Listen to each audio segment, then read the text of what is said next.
Okay, we've been working through the book of Acts, for those of you who are visitors. We're going to look at something today that when I mention it, you'll think, some of you will think, oh great, this is what I want to hear. And others of you will think, oh no, what's he going to talk about? Well, you'll see. We're going to talk about partly what I was talking about with the children, about the Christian attitude to the state and to the government. And that affects every single one of us. The government makes our laws. If you're driving a car, how fast you can drive, what your house should be like. If you get a job, you will pay taxes. Hospitals, schools, all of us go to schools, and the state tells us a great deal about that. Now, the problem is that if I ask people if you're interested in politics, most of you probably say no. But the word politics comes from a Greek word polis, which means, if you're Scottish like I am, the polis or the police. That's not what it means. It means the community. And it affects every one of us. It affects, the laws that are made around us. Like I think there should be a law that bans people from owning dogs that bark during the night.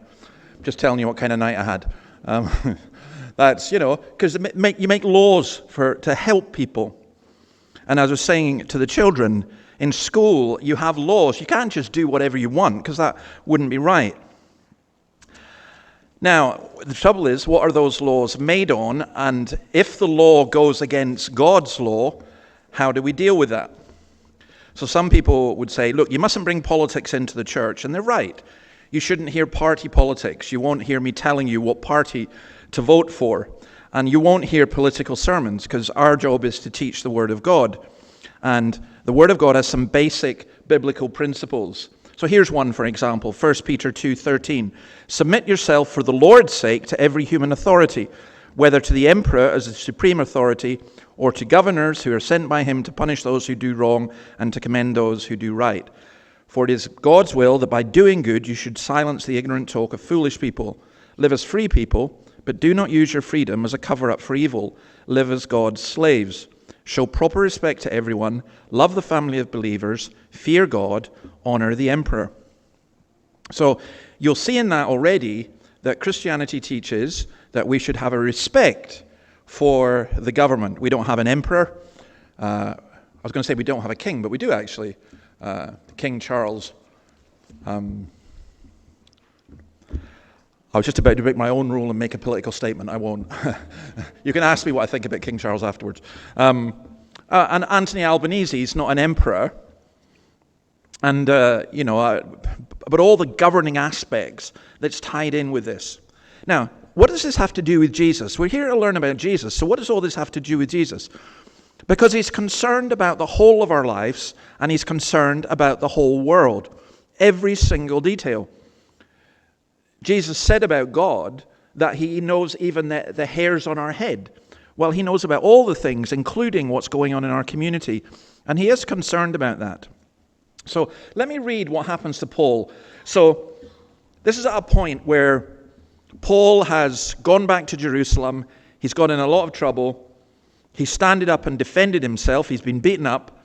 And he stand up and defended himself. And we read this. The crowd listened to Paul until he said this. Then they raised their voices and shouted, "Rid the earth of him. He's not fit to live."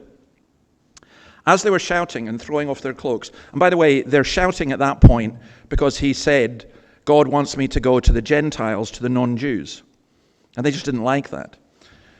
As they were shouting and throwing off their cloaks and flinging dust into the air, the commander ordered that Paul be taken into the barracks. He directed that he be flogged and interrogated in order to find out why the people were shouting at him like this. In other words, he said he should be tortured. As they stretched him out to flog him, Paul said to the centurion standing there, "Is it legal for you to flog a Roman citizen who hasn't even been found guilty?"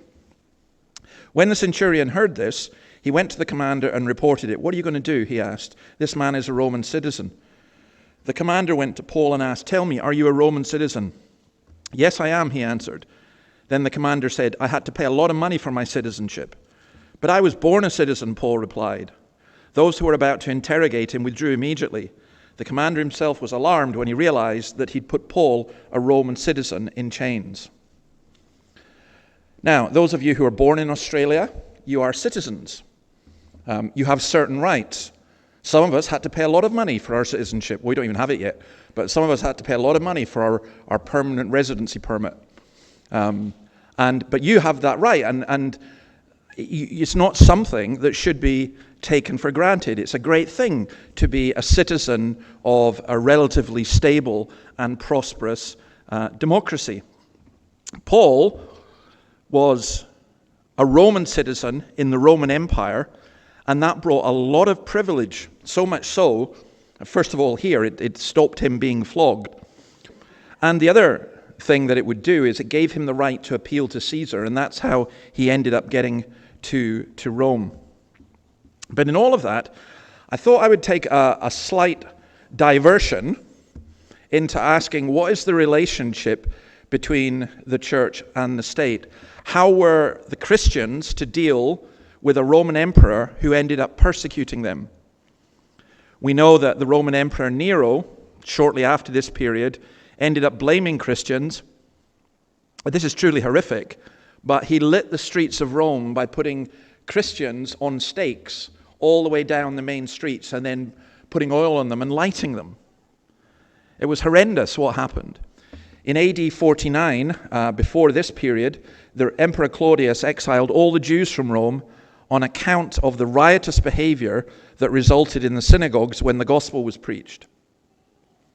The Romans also oppressed the Jewish people in Jerusalem.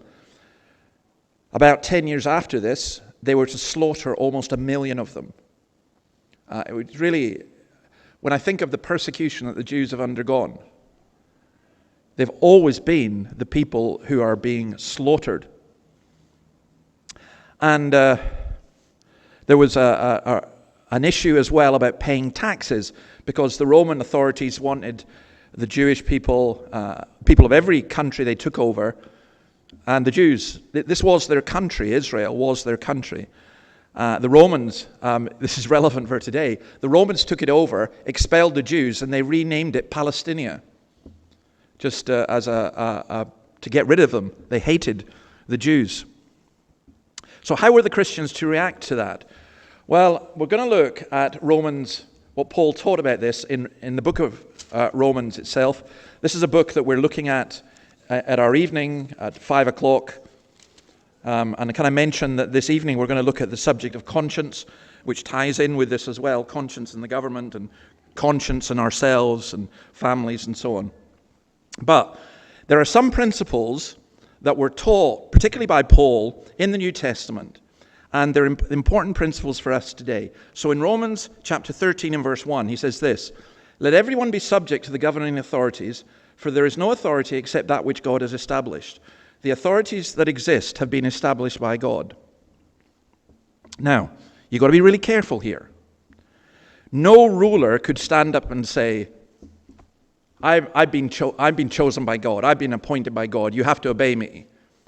Xi Jinping, not that he would say that, in China. I mean, he acts in the place of God. Anthony Albanese, I don't think he would say that either. In fact, I can think of very few political leaders who might say it. I think Donald Trump would probably say it. But that's not what this is saying. Jesus in John 19 says to Pilate, the Roman governor, "You would have no power over me if it were not given you from above." What this is saying is that government has been ordained by God. It's not just something that human beings have made up. Our politicians like to talk about being chosen by the people. Ultimately, they're there as servants of God. Calvin says this: "Magistrates may hence learn what their vocation is, for they are not to rule for their own interest, but for the public good. Nor are they endued with unbridled power, but what is restricted to the well-being of their subjects. In short, they are responsible to God and to men in the exercise of their power." Now, we see this in so many ways. If you are a father or a mother, you have a God-given authority over your children, but that means you have to care for your children. You don't abuse your children, and you don't abuse that authority. If you're in a position like mine in terms of being a pastor in a church. I have a certain authority that is given by God, but that is not, it doesn't excuse abusive or authoritarian behavior. And would this not make a massive difference to our politicians if they realized that they were servants of God as well? So the governments are there to serve, not to be the masters. And that's an important principle that our politicians need to relearn. He then goes on, verse 2, consequently, whoever rebels against the authority is rebelling against what God has instituted, and those who do so will bring judgment on themselves. So that's the second principle. Government is to be obeyed. A man called Oscar Cullmann says this, few sayings in the New Testament have suffered as much misuse as this one. As soon as Christians, out of loyalty to the gospel of Jesus, offer resistance to a state's totalitarian claim, the representatives of that state, or the collaborationist theological advisors, are accustomed to appeal to this saying of Paul, as Christians are here commanded to endorse, as though Christians are here commanded to endorse, and thus to abet all the crimes of a totalitarian state. So, for example, in the time of the Nazis, many Christians began to be aware of what Hitler was doing that was wrong, but there were people within the church who said, well, no, you still have to obey the state, and they would use this verse in that way. But that is clearly wrong. You need to read the whole of Scripture. Paul himself disobeyed the state at times. He would never stop preaching the gospel, even though he was commanded to. And if you read the book of Revelation, it's full of calling the Roman Empire Babylon. In fact, worse than that, the whore of Babylon. John Stott argues that we are to submit up to the point where obedience to the state would mean disobedience to God. If the state asks what God forbids or forbids what God commands, my plain Christian duty is to resist, not to submit, to disobey the state in order to be God, which is what Peter said to the Jewish ruling council, the Sanhedrin, we must obey God rather than men. So, we obey the state. I might not like the speed limit. I still have to obey it. Okay, sometimes I lapse, but that's a slip of the foot. Or I'm listening to the wrong music or something. But no, I have to obey. I can't say, I don't think the speed limit here should be 60, I think it should be 90. You can't do that. But if the state was to come and say, no, you cannot pray to God, well, I don't obey the state. It's as simple as that.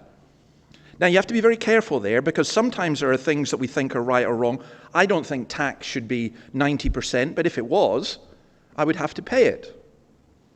You know? And it's the same thing. The Bible doesn't say, there's a whole lot of things that the state decides that we may not like, but it's not going against God's word. But there are other things that go against God's word. So, for example, the Hebrew midwives who refused to obey the command of Pharaoh to kill the Israelite babies, or Shadrach, Meshach, and Abednego when King Nebuchadnezzar commanded them to bow down to idols.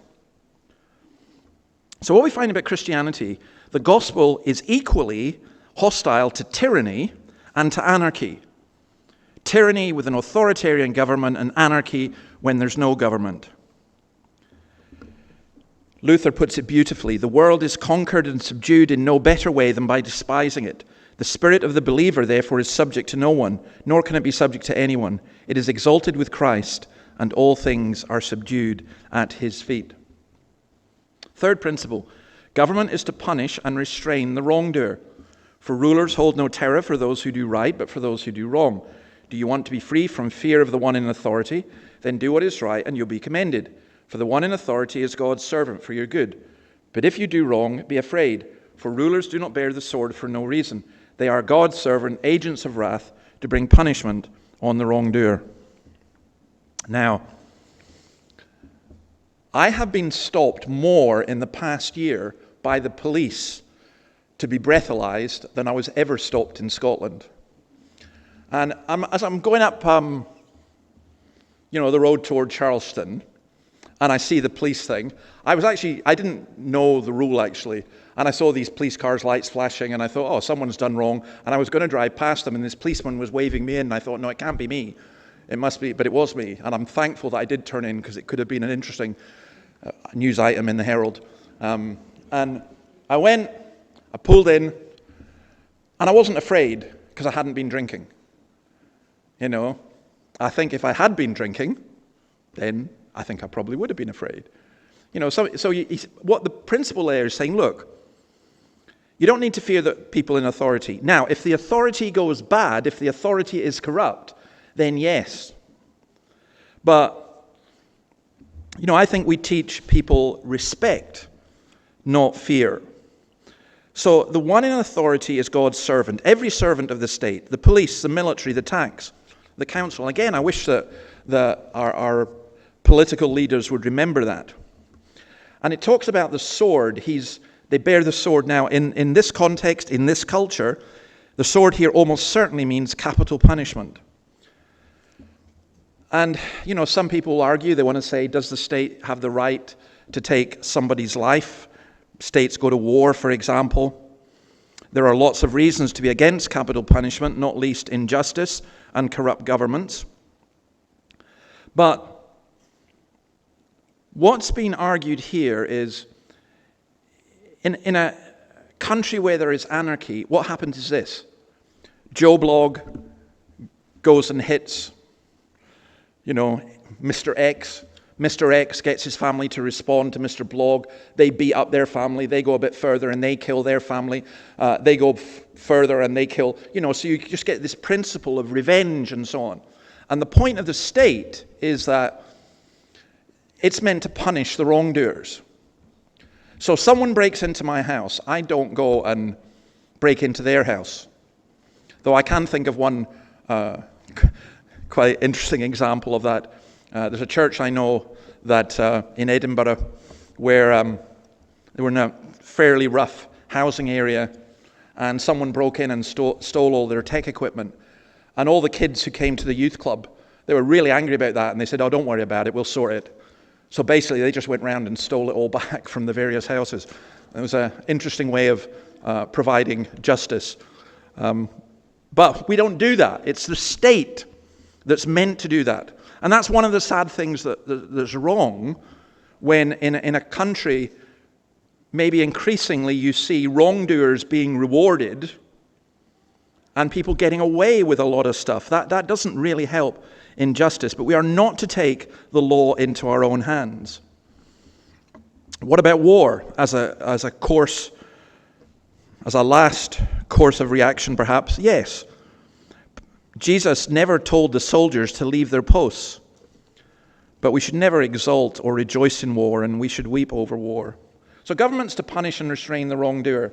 Governments are to do good to their citizens. For the one in authority is God's servant for your good. Now the picture there is, I'm not, again, making any political comment. I'm just saying that the Prime Minister of this country, we have to regard as God's servant, and they are to do good for your good. Now that it's not just punishing the wrong, but in particular, it's also providing for the poor. Now, there are some Christians who would disagree with that and say, no, that's the job of the church. But we don't do it. We can't do it for everybody. And our welfare society, there are some people that can be misused, of course, and so on. There are people who do not like it. But when the welfare state was set up in Britain after the Second World War, it was done so on the basis of the Beveridge Report, and it was done so on the basis of Christian principles. And people like John Calvin argued that it was the duty of the civil state to protect the poor. And the Christian church argued that hospitals should be set up, and sometimes the church set them up. But it's not really the business of the church to run hospitals, but the church encouraged people in a Christian society to set up hospitals. And we are to expect the state to protect freedom of religion. In Acts 22, also in Acts 16, Paul stood on his rights as a Roman citizen. There is a Christian doctor in Victoria, in Melbourne, and I feel really sorry for him because he posted some things on Facebook about, I think it was Facebook, about, amongst other things, transgender and so on, and he's been suspended as a doctor. Never had a complaint from a patient. The medical council admitted it's got nothing to do with his medical skill or ability or the way he does his work, but they thought his views were offensive. Well, we're going to increasingly find that what we say in our culture, in our society, might be deemed offensive. Some of you know Jack Menson last week. I was at the Presbyterian Assembly, and we had to make the case that the state should not agree, the church rather, should not agree to obey the state in everything. There are some things, if the state tells me to do it, we're not going to do it. We won't do it. And other things we will. So, governments to do good to their citizens. Obedience to government is a matter of conscience. It is necessary to submit to the authorities, not only because of possible punishment, but also of a matter of conscience. So if you knew that there were no police around for a day, would you feel free to speed? Would you feel free to drink drive? Would you feel free to just go into a shop and steal something? I hope not. Christians obey the law not because the police are going to get us, but because, as a matter of conscience, we know that that is the right thing to do. And that's not always easy. Again, the state must not tyrannize our consciences. If we're asked to do something against the word of God in all conscience, we must disobey. My granddad in the Second World War, not everyone would agree with this, but he was a pacifist, and he refused to fight. He ended up, I've mentioned this before, he ended up running a prisoner of war camp on his farm. But whether you agree or disagree, you can't go against your conscience. And to ask someone to go against their conscience is really a really bad thing, unless there are particular exemptions, perhaps. Number 6, Christians are to pay taxes. This is also why you pay taxes, for the authorities are God's servants who give their full time to governing. In the ancient world, taxes were common. The land tax, the poll tax, royalties, duties. None of us here like paying taxes. Donald Trump once said that only fools pay taxes. Well, I want to change that. I want to say that Christians pay taxes. We pay our taxes for this. I like, it's the tax time of year, isn't it? And you get that letter. You know the letter? Do you ever read it? The one that tells you how much of your money went for various things? So some of you owe me big time for hospitals and roads and things. I like looking at it. I like going, oh, I paid for schools. I paid something for the roads. I paid something. For me, that's a great thing. And what if you pay for something that's let's say for the poor or for others? So what? You should be glad to pay taxes. A Christian should be glad to pay taxes. Now, taxes that are extortionate, that are used for unjust purposes and so on, that's another matter. But the reason we work is that we can provide for our family, give to the church, and pay taxes. So the next time you fill out your tax return, fill it out with rejoicing. I fill it out with rejoicing because I always get something back at this time of year. This is a great system in Australia. You pay tax and then the government gives you a whole chunk of it back. I don't understand how that works, but if it goes bankrupt, it's all our fault. Then this one, the last principle. We're to be good citizens. Give to everyone what you owe them. If you owe taxes, pay taxes. If revenue, then revenue. If respect, then respect. If honor, then honor. Stott says that in these verses, Paul gives a very positive concept of the state. In consequence, Christians who recognize the state's authority and ministry come from God will do more than tolerate it as if it were a necessary evil. Conscientious Christian citizens will submit to its authority, honor its representatives, pay its taxes, and pray for its welfare. They will also encourage the state to fulfill its God-appointed role, and insofar as they have opportunity, actively participate in it. Those whose way of life is scorned in the church. The government doesn't have control of the church, and the government doesn't have control of the family. The state is limited because it will wither, but only the Word of God and the Church of Christ are for eternity. Australia isn't. I'm always intrigued when people go on about land that belongs to the people who were here before. Look, all of us, whatever background, if you look at whatever country it is, they've all constantly been invaded and chopped and changed and everything. I would dread to look at what my DNA is. It's probably Norwegian and Spanish and English and Scottish and whatever. Australians as well. Our nations are limited, but we are part of a state that exists here and now. We don't glory in it. We can be proud of a country, but I would suggest not becoming over proud, and I don't think our aim in life should be to make Australia great again or whatever. But I do think that we need to reflect a right attitude towards the state. Now, I'm just going to mention this. You can ask me about this later if you want, because it's quite heavy, but there are 4 different views of church-state relations. One is the state controlling the church. That is Erastianism. By the way, that's where we're heading, where the state is replacing God and saying this is what you should teach and this is what you should do. If you doubt that, the Chinese Communist Party, they have, you can imagine this, they have surveillance cameras in pulpits and on all the walls in every church, and they do facial recognition of all the people who come and keep a record of who's there. They've just put out a version of the Bible that's rewritten it according to Communist Party rules. So, for example, they call it the synonization of Christianity. So, for example, the story of the woman caught in the well, Jesus actually stones her to death because you have to teach good morals. So they just rewrite it. Now, the state can't do that. That's wrong. Theocracy is when the church controls the state. That's such a bad idea. Any of you who've been a member of a church for any while will realize instantly that those of us who are leaders in the church, we struggle enough with the church, never mind running the society. Never let the church run the society.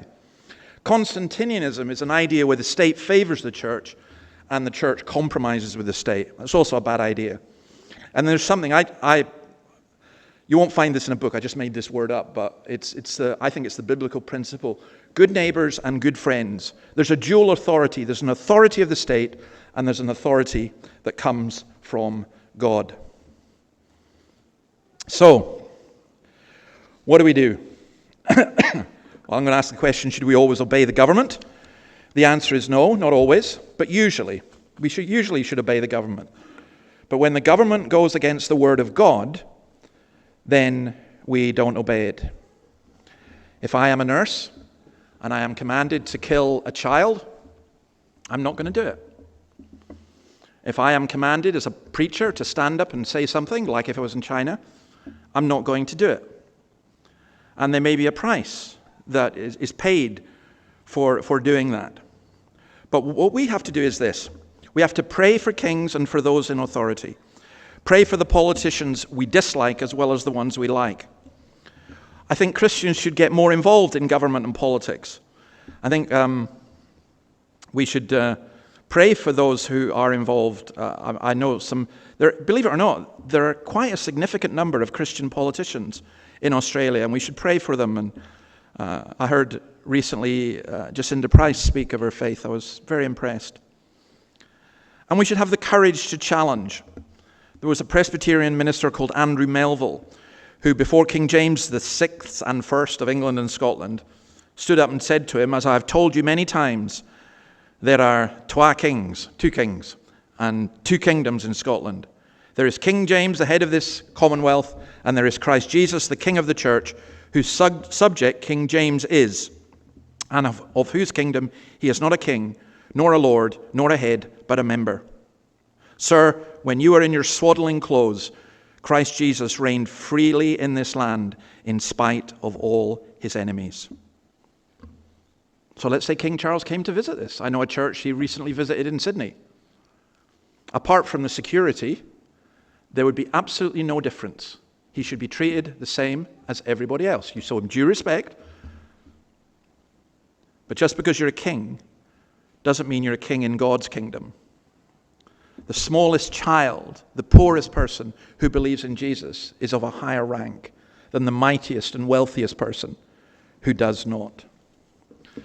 So in all of this, I just want to simply say that, bring this back to Christ. If Christ is our king, there's a trend just now amongst particularly young men to say, let's go back to Christianity. In general, what they mean is, I think it's a great trend, by the way, but in general what they mean is, let's go back to Christian principles and Christian morals. But that's no use without a return to Christ. Having the morality you cannot have the fruit without the root. And there's a paradox here. There are people who will stand up for Christian morality and are not Christians. And they can be self-righteous, and they can even go to church and say, we like Christian tradition. And then there are people who you'd look and you would say, they're way, way, way, way far from the kingdom. So I'll give you two examples. Two people who recently died. Ozzy Osbourne and Hulk Hogan. Ozzy Osbourne, Black Sabbath, the Prince of Darkness. You know, how could you get more anti-Christian than that? Except, as he said himself, the only black magic he'd ever got near was a box of chocolates. It was all an act. It was a show. And I've checked this, and I think, as far as I can verify this is true, I don't think this is one of these internet rumors. A year ago, he realized all his friends were dead, and he'd lived a horrible life, and he did live a horrible life. And somebody gave him a Bible with his name on it. And his son testified, went to the man who'd given him the Bible and said, "You're the man who gave my dad the Bible. He never goes anywhere without it. Every hotel he goes to, he always asks, 'Have I got my Bible?'" I don't know. Could God have worked in his life? Of course he could. Absolutely. We don't know. I'm not saying he was a Christian. On the other hand, Hulk Hogan, the big wrestler, remember these days of wrestling and so on? Again, all an act. But a year ago, he was baptized with his wife. And his profession of faith was really quite extraordinary. And he said, "I lived a life where I led my own way and did terrible things." And yet he came to know and to love Christ.